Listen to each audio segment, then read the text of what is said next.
cameras were already rolling when Keanu Reeves stepped onto the set of the late-night talk show. The crowd erupted into cheers, their voices echoing through the bright studio. The air was heavy with the familiar energy of live television lights. Blazing, music pumping, every eye focused on the stage. Keanu gave his signature shy smile, his hand raised in a small wave, but inside, he felt the shift in the air. This wasn't going to be an ordinary interview.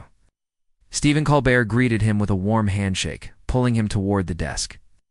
"Keanu Reeves, ladies and gentlemen," he said, grinning at the audience. ... But there was something in his eyes. Something sharp, calculating, that didn't match the cheer in his voice. Keanu took his seat, leaning slightly forward, his body language open but cautious. They exchanged a few light jokes, talking about his latest film, his love for motorcycles, and his well-known generosity. The audience laughed easily. But Keanu noticed Colbert flipping through his notes with an almost impatient energy, like he was waiting to get to something else. Then it came. Keanu, Colbert began, leaning in slightly. "You're known for being private. But people have noticed you've been speaking more openly about certain personal beliefs lately. Is that strategic? Or are you trying to push a certain message?" Keanu tilted his head. "I'm not trying to push anything. I just try to speak honestly when I can, that's all." Colbert chuckled, but it wasn't friendly. "Well, some folks think it's a little unusual, especially when you start talking about things like faith, forgiveness, or the big one, life after death. Don't you think in this day and age that sounds a bit out of touch?" Laughed softly, unsure if they should. Keanu's eyes didn't waver. "I think people are hungry for meaning. We're all going to face loss, and we're all going to wonder what happens next." "Talking about it isn't out of touch, it's human." Colbert smirked, flipping a card in his hand. "Sure, but when you say things like, 'I believe we'll see the people we've lost again,' some critics might say that's giving false hope." A hush fell over the audience. Keanu's voice grew quieter, but stronger. "If it's hope, it's not false. It's a light. And sometimes, that's the only thing keeping someone from falling apart. Why would anyone want to take that away?" The room shifted. Some in the audience clapped softly, while others sat frozen. Colbert leaned back, his smile tight. "So, you really believe that?" "Yes," Keanu said simply. "And if someone sitting at home tonight is thinking about giving up and they hear me say there's more to life than pain, then I'll take all the criticism you can throw at me." The crowd erupted into applause, louder this time. Colbert's eyes flickered with something irritation, maybe. He glanced toward the producers off stage. Keanu could feel it now. The tension. The silent battle between giving a safe, light interview and speaking from the heart. He knew where he stood. Colbert forced a laugh. "Well, I guess you're not here to play by the usual rules." Keanu leaned forward. "Life's too short." "For game, Stephen." The audience gasped. Colbert froze for a split second, clearly not expecting the reply. And just like that, the mood in the studio changed. Some were thrilled to see Keanu push back. Others looked uneasy. But no one could deny it. Something real had just happened. Something raw and unfiltered. And though Keanu didn't know it, yet this single moment would set off a chain reaction far beyond the walls of that studio. This was only the beginning interview, wrapped with forced smiles and polite applause. But Keanu could feel the tension still clinging to the air. As soon as they cut to commercial, Colbert leaned in slightly, his voice low and edged. "That was bold, Keanu, but you know, in this business, stepping outside the lines comes with consequences." Keanu didn't flinch. "I'm not here to color inside someone else's lines." The floor manager called for a reset, and Colbert's expression instantly switched back to television charm. But as Keanu left the stage, he caught a few crew members exchanging uneasy glances. Some even gave him subtle nods of respect, as if silently saying, "Good for you." Back in the green room, the air felt heavier than usual. His assistant Marla was pacing with her phone in hand. "You're trending already," she said, holding the screen toward him.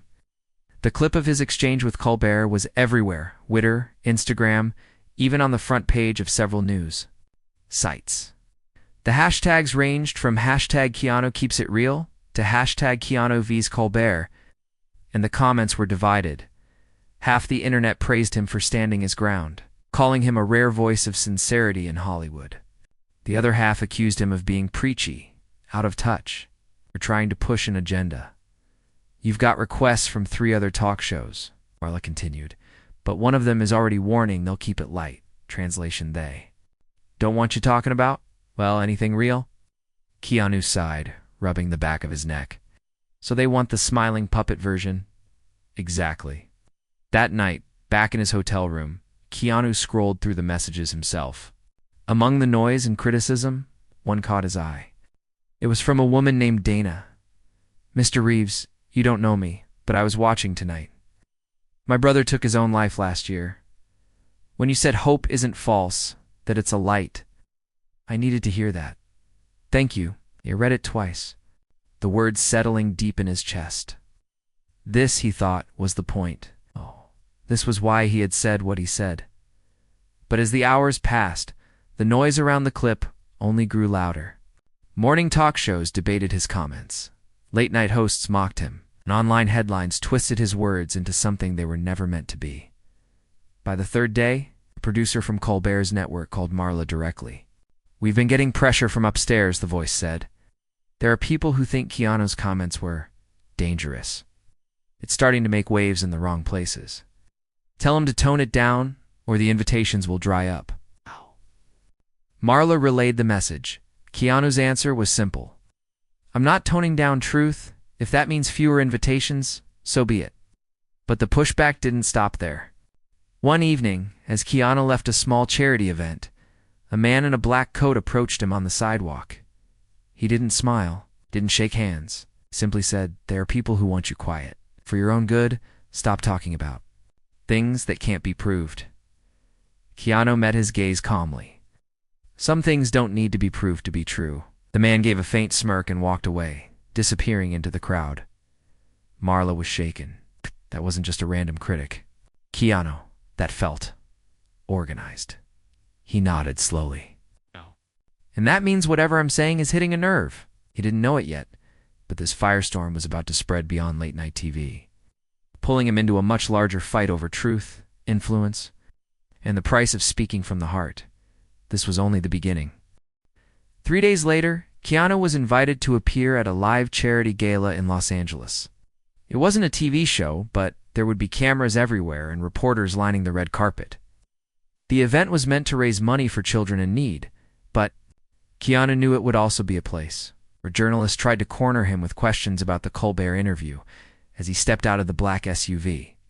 The flash of cameras exploded around him. Keanu, over here. Keanu, smile for us. Keanu, do you regret what you said? The questions came rapid fire, each one sharper than the last. He kept walking, giving polite nods, but refusing to take the bait. Inside the gala, the ballroom glittered with chandeliers, gold-trimmed tables, and a sea of perfectly dressed guests. On stage, a soft jazz band played, while people mingled and sipped champagne. Keanu moved through the room quietly, greeting a few friends, until a man in a tailored suit intercepted him. Mr. Reeves, the man said with a politician's smile. I'm Thomas Gray. I work closely with several media partners. I'll be blunt, your comments on Colbert are causing. There are people who control what gets amplified, and they're not happy. Keanu's brow furrowed. Not happy about hope? Gray's smile didn't change. Not happy about anything that makes people question the narratives they've been given. If you want to keep your platform, you might consider sticking to safe topics, movies, motorcycles, charity work. Leave faith and deeper meaning out of it. Keanu's voice was calm, but unshakable. You're telling me to choose between being liked and being honest? I've already made that choice. Gray's smile faded just slightly. Then you'd better prepare yourself, because when the people at the top decide you're a problem, they can make sure your voice disappears. Keanu walked away without another word, but the warning stayed in his mind.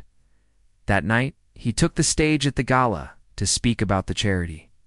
The crowd expected a few polite words about fundraising goals, but instead, he told the story of a boy he had met in a hospital, or boy who, despite having only weeks to live, spoke about the future with joy, because one day I'll be somewhere better, Hope Keanu said to the silent room.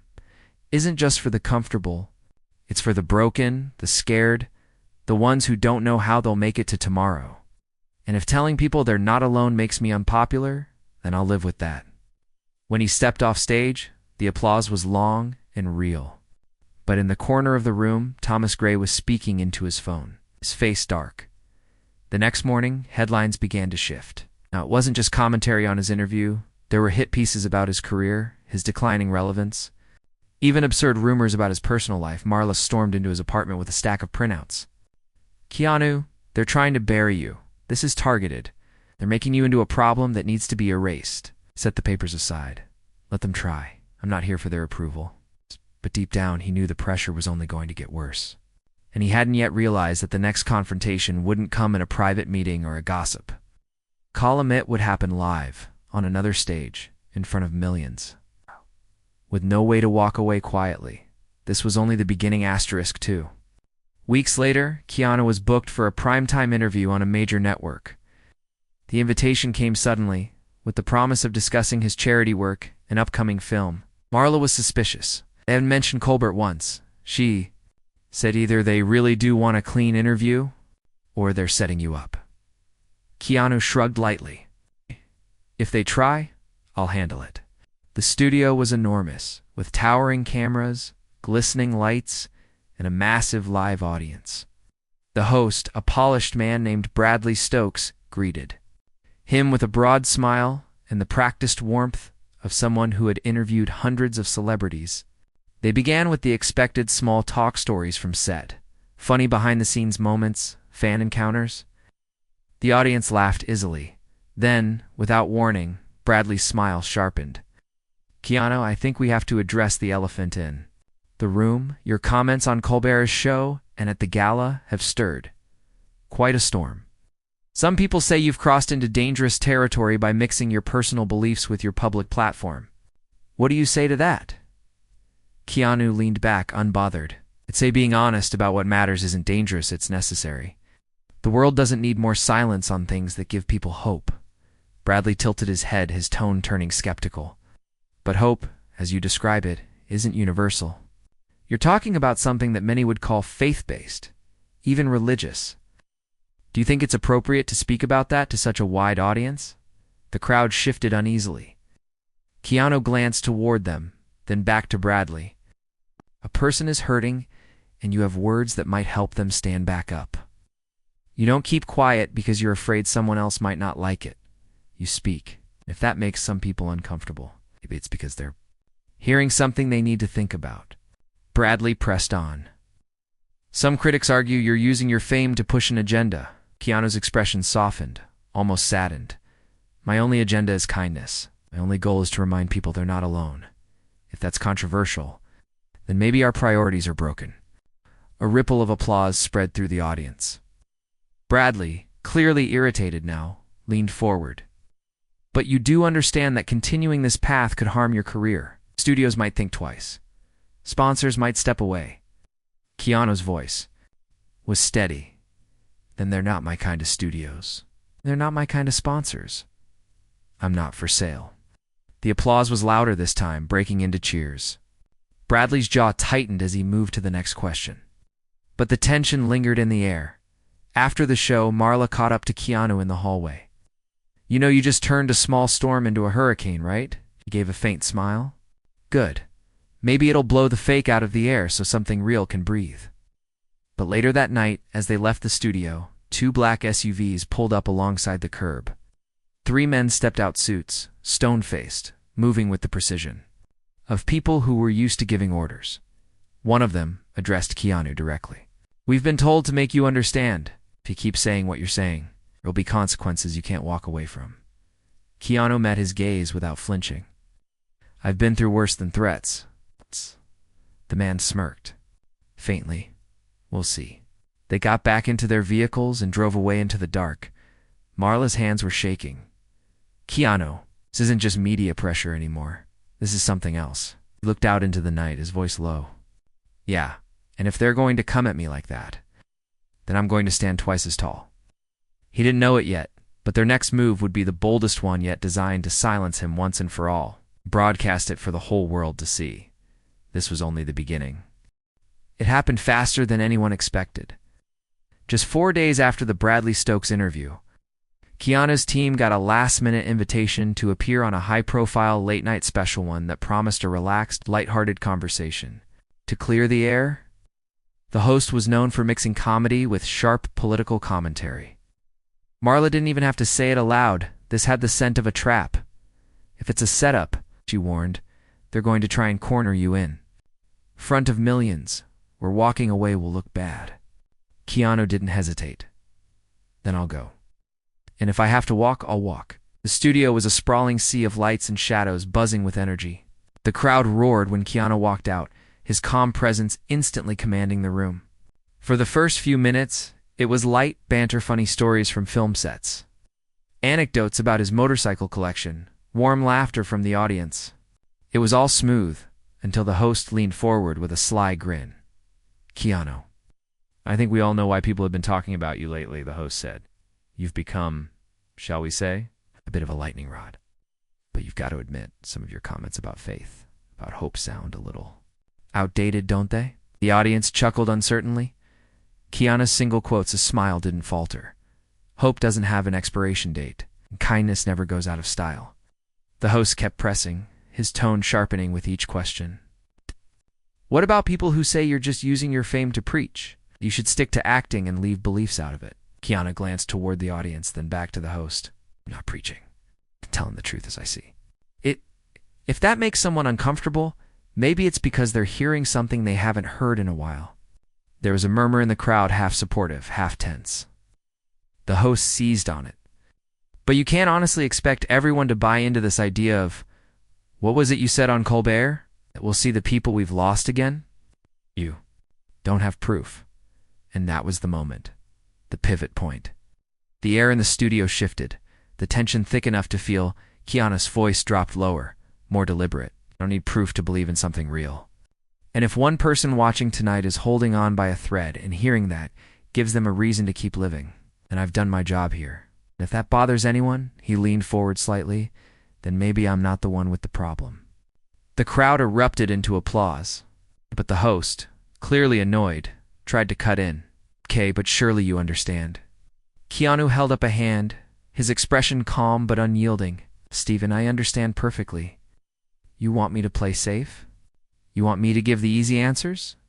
But I'm not here to give what's easy. I'm here to give what's true. And with that, he stood. The audience gasped. The cameras stayed locked on him as he shook the host's hand politely, turned, and walked off stage without waiting for a commercial break. The studio went silent for a beat, and broke into a chaotic mix of cheers, shouts, and confusion. The producers scrambled. The host tried to laugh it off. Back in the hallway, Marla caught up to him, her voice a mix of panic and awe. You just walked out on one of the biggest shows in the country. Keanu adjusted his jacket calmly. No. Walked toward the only thing that matters, being able to look in the mirror and know I didn't back down. What neither of them realized was that the walkout would explode online within hours, sparking a global debate that would pull Keanu into the biggest public storm of his career. This was only the beginning. Asterisk by morning. The walkout clip was everywhere shared, dissected, praised, mocked. It flooded news feeds, TV commentary, and even overseas broadcasts. Hashtags like hashtag Keanu Walkout and hashtag Truth Over Comfort trended for days. Fans called it the boldest moment of his career. Critics painted him as a grandstander who had lost touch. Keanu avoided interviews, focusing instead on his charity work. But the storm followed him. God. Invitations came from major networks, not to promote his projects, but to defend himself. Some were genuine, but others felt like bait. Marla filtered them carefully, but even she couldn't block what came next. A global media forum, watched by millions worldwide, pushed out with a formal request. They wanted Keanu to join a live panel discussion about the role of celebrities in shaping public belief. It would be broadcast in over 50 countries. The catch? 2 of the other panelists were well-known media figures, who publicly criticized him in the past week. This is the setup of all setups, Marla warned. They're putting you in a ring with people who'll try to tear you apart. Live. Keanu thought for a long moment. Then I'll go. Because if they're going to try to twist what I said, I'd rather say it myself where the world can hear. The event took place in a massive, glass-walled auditorium, cameras positioned at every angle. The moderator opened with polite introductions, then wasted no time steering the conversation toward Keanu's walkout. Mr. Reeves, she began. Some say you abandoned the responsibility of dialogue when you left that stage. How do you respond? Keanu leaned forward slightly. I didn't walk out on dialogue. I walked out on a performance pretending to be dialogue. There's a difference. One of the critics smirked. But don't you think celebrities talking about faith or hope risks misleading people? Not everyone shares your beliefs. Keanu met his gaze calmly. If someone shares my belief, fine. If they don't, also fine. I'm not here to force anything. I'm here to remind people they're not alone and that their life has worth. If someone finds that threatening, maybe they should ask themselves why. The second critic jumped in. Or maybe it's just not your place. Keanu didn't blink. When you've seen as much loss as I have, and someone's hand shakes when they tell you, your words kept them alive one more night. You stop worrying about whose place it is. You just speak. A hush fell over the room. The moderator hesitated, then asked, So you have no regrets about walking out? Keanu's voice was steady. None, because that moment wasn't about ratings, or comfort, or career. It was about truth. And truth doesn't ask for permission. The auditorium erupted into applause. Even some who had been skeptical before stood to clap after the panel. As Keanu walked backstage, a young stagehand caught his arm. My brother's in the hospital, he said quietly. He saw your walkout. He said it made him feel like maybe he could keep going. I just wanted you to know. Keanu smiled faintly, his eyes soft. Tell him I said he's stronger than he thinks, and that he's not alone. That night, back at the hotel, Marla watched him pour tea and sit by the window. You know, she said, they'll still come after you. They won't just let this go, he nodded. Maybe. But if my words keep one more person from giving up, then they can come at me all they want. And as the city lights reflected in the glass, Keanu knew deep in his heart this wasn't the end of the firestorm. But it was the beginning of something far more powerful than anything the cameras could control. This was only the beginning.